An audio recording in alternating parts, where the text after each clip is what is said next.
So with all that being said, we have a caller who has been patiently waiting. Caller, what is your name and where are you calling from? Hello, this is Jen LaPetro from Florida. Well, hello, Jen from Florida. Welcome to Texas. What is the question for your rabbi today? Okay, this has to do with Judges 11:29 through 38. This is the story of Jephthah. And the thing about it, I'm not sure what the lesson is. It seems like a horrible abomination story, but it seems like either you're supposed to keep your promises or you're not supposed to bargain with God, or why would a daughter allow herself to be sacrificed? Be gone for 2 months. I mean, I would run and never come back. That sounds like something I would do, or, well, not that I'm a girl, but hey. So I'd like to know what is the lesson of the story, or the deep meaning, or can this story be salvaged somehow to have a deep meaning? Wonderful. Oh, this is thank you very much for your Thank you, Jen, and just listen in for your answer, okay? Thank you so much. Okay, thank you. Okay, bye-bye. One of the things that you'll find when studying Scripture is that there are many years, in fact decades, that are missing in Tanakh, in the Hebrew Bible. They're not there. And Scripture will pass over large segments of time to get to a certain event that occurred. So it's very clear that the Bible is not to be understood as a history book, although it contains history, because it's clearly not interested in conveying what happened in the past, but rather providing a vital message to teach us how to guide our lives. And in almost all cases, when Scripture passes over enormous swaths of time and stops and gives us describes an event that occurred, it's usually a disaster. It's usually a problem, a very serious problem. You know that when young men and women go to medical school, what are they studying? Usually disease. They have to be able to identify what can cause pain, what can cause injury, what causes illness. They're studying a lot of disease. And in fact, that's what we find in Scripture. The event here, the Bible stops and zooms in on the event that occurred to Jephthah. Jephthah was an extraordinary military man. He was like the Arnold Schwarzkopf. But there was a lot of division in his family.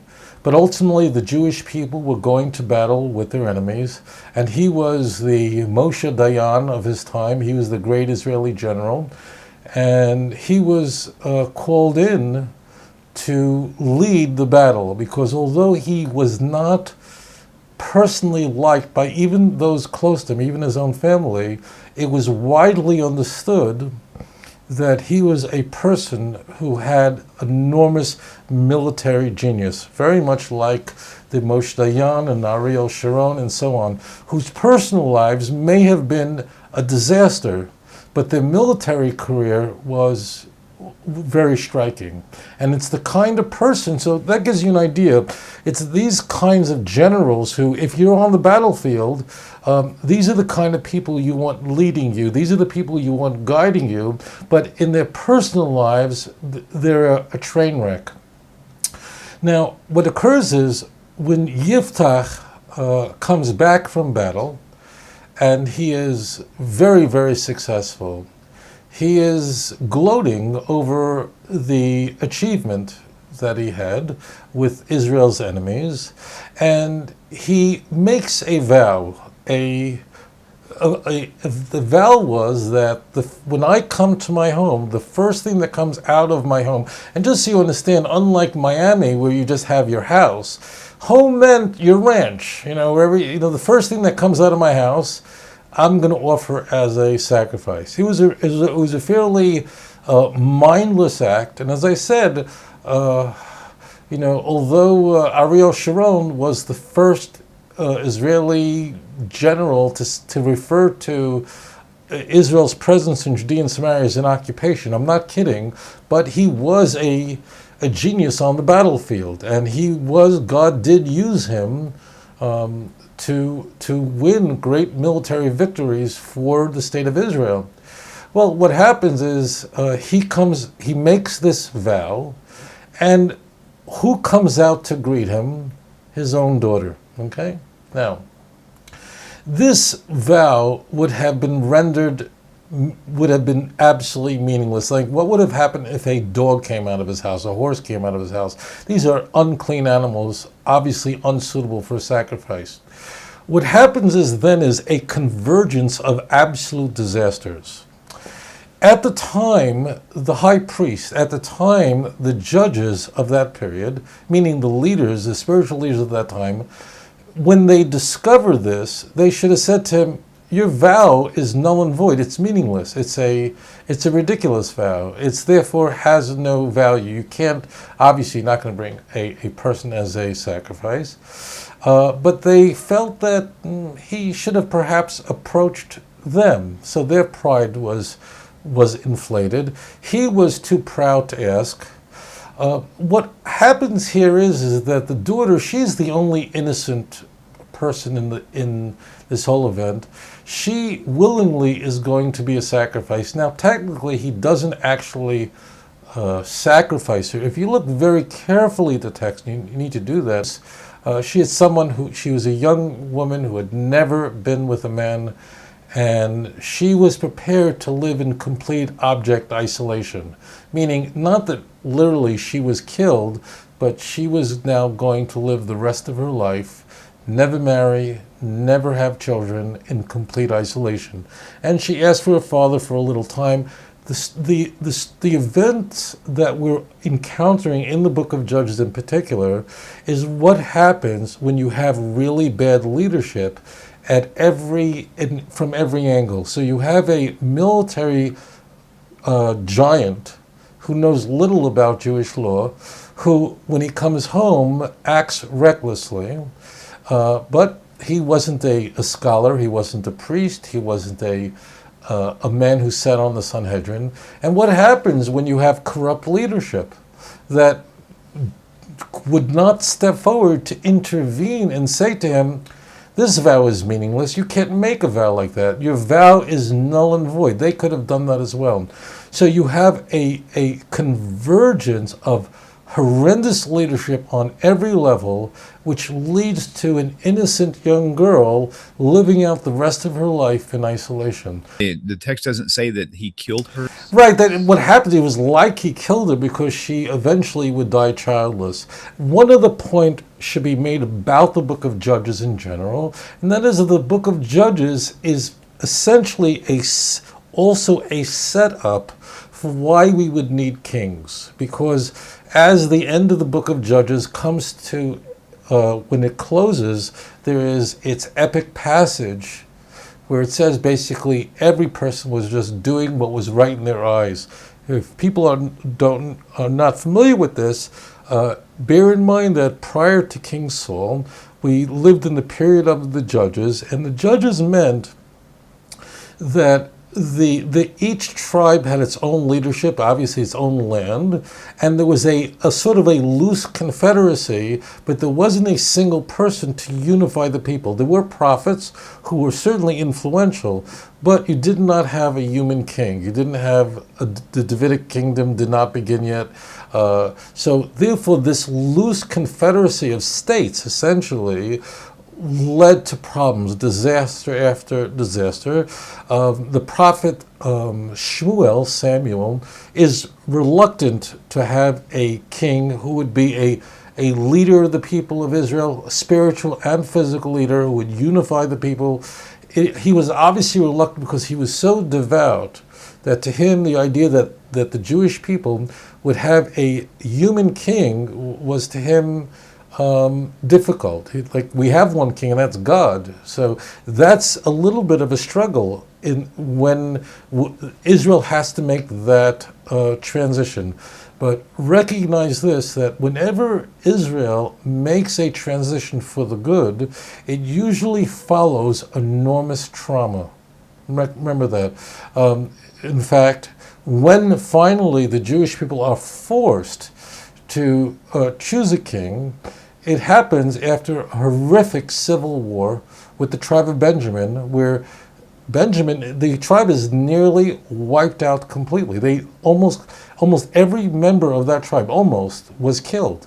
So in general, if you look at Jewish history, and that's what we're encountering here, what happens is you have disastrous leadership. So we can take this event in the book of Judges, very, very famous, and we can extrapolate it to the summer of 2005, where you have pressure coming from the White House to evacuate a part of the land of Israel, the southwestern part of the land of Israel, which is part of the tribe of Judah, and it's called Gush Katif, 21 Jewish communities in an area called the Gaza Strip. And you know what? Yeah, there were some Jewish leaders that condemned it, but a lot of Jewish leaders just said, I don't know, maybe yeah, maybe no. You know, I don't want to name names because a lot of them are alive, but we all know what happened. That means what should have happened in 2005 was that all the sages of Israel should have stood up and said this is a crime, this is a disaster, and you do not give land to the terrorists. You don't give away land, you do not divide land. But unfortunately, the response was inadequate. You had American Jewish leadership was a disaster. So you have, how did that happen? And now, what are we encountering now? That these 21 Jewish communities throughout Gaza, this was home to 8,000 Jews, the most spectacular Jewish communities in the southern region of Israel. If you've never seen it, you wouldn't believe what was going on there. Well, right now, where synagogues once stood, right now, where yeshivot, or places, houses of study once stood, right now, where Israel was growing 90% of its tomatoes and shipping it around the world. Right now, these are launching pads for Hamas terrorists to shoot rockets at our civilian neighborhoods. Well, how did that happen? It's the same story. No one stood up. At every level, there was a disaster. Everyone was silent. Everyone was quiet. Everyone wanted to keep their job. Now, when I say everyone, it isn't everyone. There were great sages that condemned this, but there were too many good people that fell silent at a critical juncture in Jewish history. And that's what we're to take from the book of Judges. The Tanakh is not here to tell us nice things. Tanakh is not here to tell us lullaby stories. Tanakh is there to guide us in how to live and guide our lives in the future. Now, when you're driving, you have a rear view mirror. It's an important piece of safety equipment in your car, and sometimes if you drove without a rear view mirror, you could very likely get into an accident. But if you drive and you stare at the rear view mirror and nothing else, you'll crash. So what Tanakh is that mirror that we're able to look at the past, extrapolate from it, and then know how to guide our lives in the future. So, first of all, unless you're studying, you're immersed in Scripture, you're going to get yourself in a lot of trouble, because Tanakh is not it's not a symmetrical text that just tells us everything like the newspaper, like what happened today. So there's good news, there's bad news. Tanakh is not interested in good news, because good news doesn't make you a better person.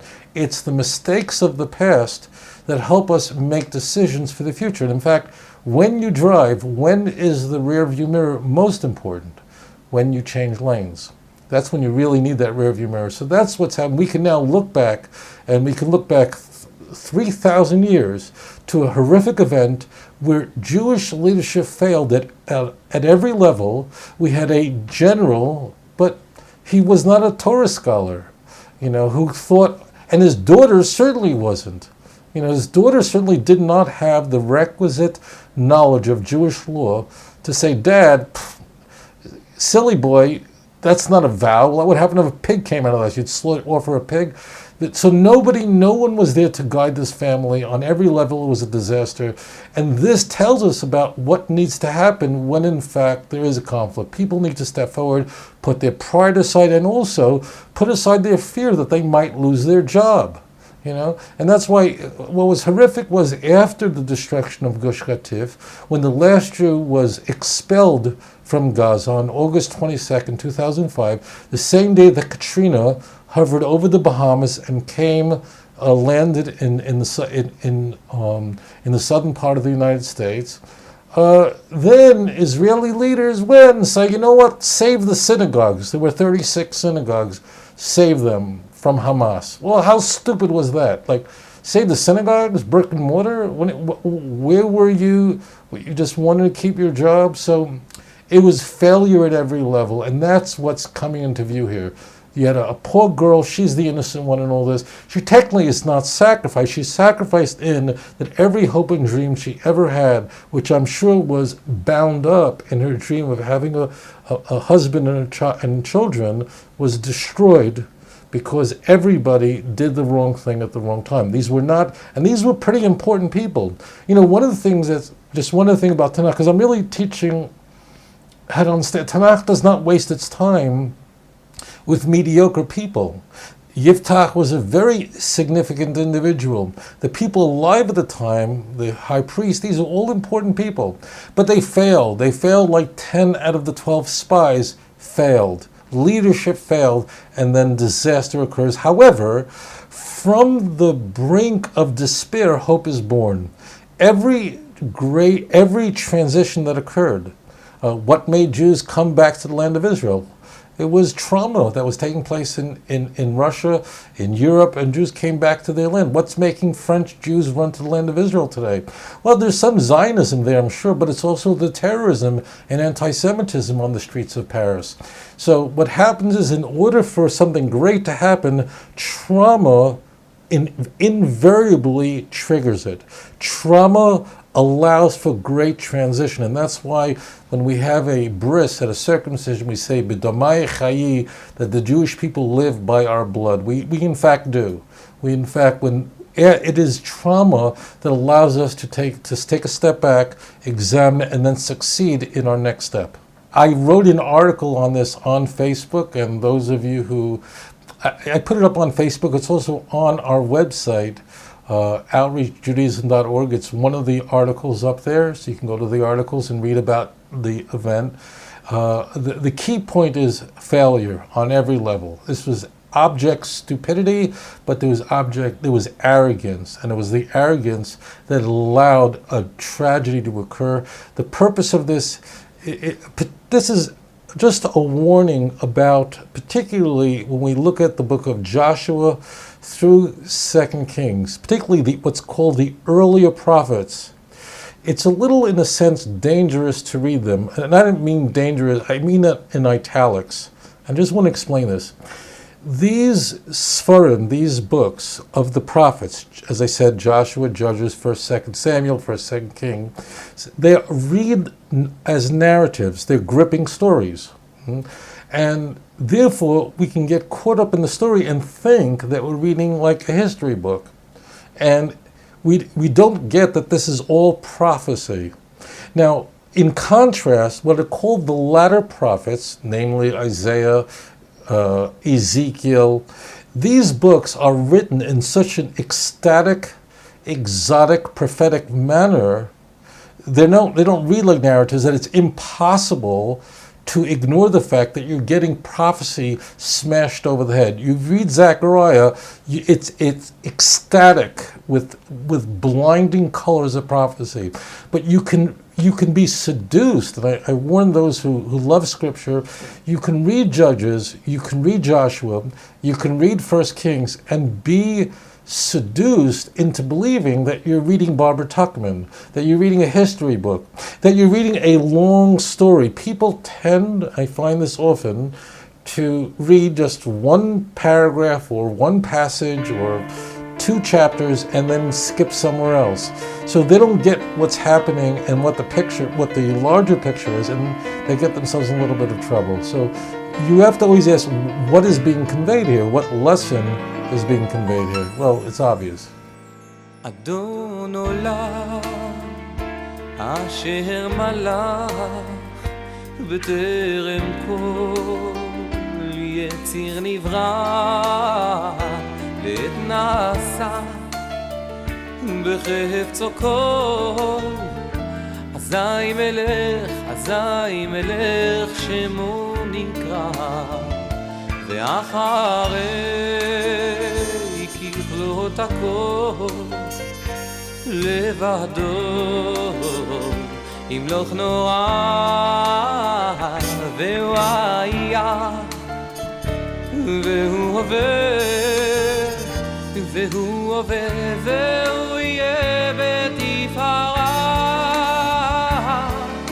אדון עולם אשר מלך בטרם כל יציר נברא לעת נשא בחפץ הכל אזי מלך שמו נקרא ואחרי ככלות הכל לבדו ימלוך נורא והוא היה והוא הווה והוא יהיה בתפארה אדון עולם אשר מלך בטרם כל יציר נברא לעת נשא בחפץ הכל אזי מלך שמו נקרא ואחרי ככלות הכל לבדו ימלוך נורא והוא היה והוא הווה בתפארה והוא הווה והוא יהיה בתפארה אדון עולם אשר מלך בטרם כל יציר נברא לעת נעשה בחפצו כל אזי מלך שמו נקרא ואחרי ככלות הכל לבדו ימלוך נורא והוא היה והוא הווה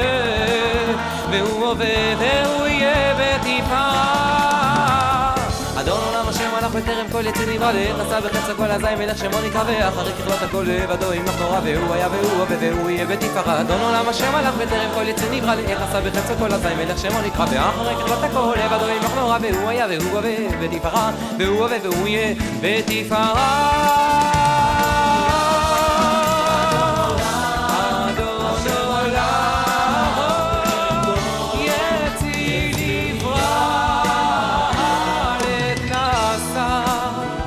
בחפצו כל אזי מלך שמו נקרא